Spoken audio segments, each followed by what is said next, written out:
সবাইকে শুভ সকাল। আজকে একটু সকাল সকালই উঠে পড়েছি। সকালের ওয়েদারটা খুব ভালো লাগছে। ঘুম থেকে উঠে ব্রাশ করে মুখ হাত পা ধুয়ে নিলাম। কালকে রাতে খাওয়া দাওয়া করতে করতে অনেকটাই রাত হয়ে গিয়েছিল, তাই জন্য বাসন কটা আর মাজা হয়নি। আমি প্রতিদিনই মেজে শুই, কিন্তু কালকে আর মেজে শোয়া হয়নি, তাই ব্রাশ করে নিয়ে আগে বাসন কটাই মেজে নিলাম।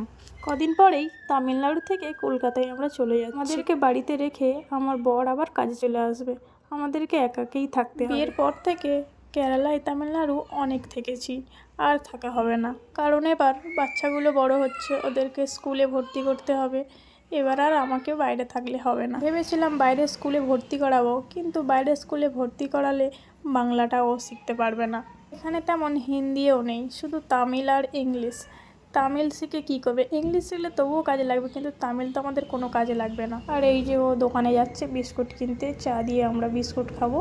অন্য দিন সময় থাকলে রুটি বা পরোটা বানাই, আর আজকে কাজ সারতে অনেক দেরি হয়ে গেছে। আমার মেয়েও উঠে পড়েছে, এবার ব্রাশ করবে ও। ব্রাশটাই আমি মাজন দিয়ে ওকে দিচ্ছি, বলি ব্রাশটা করে নিয়ে খাওয়া দাওয়া খাওয়া হবে। ছিলাম না রাত্রেবেলা অনেক দেরি করে শুয়েছি, তাই আমি ছেলেটা এখনও ঘুমাচ্ছে, মেয়েটা উঠে পড়েছে। আর এই যে 2 প্যাকেট বিস্কুট নিয়েও চলে এসেছে। এবার এই চা হচ্ছে, চা খাওয়া হবে।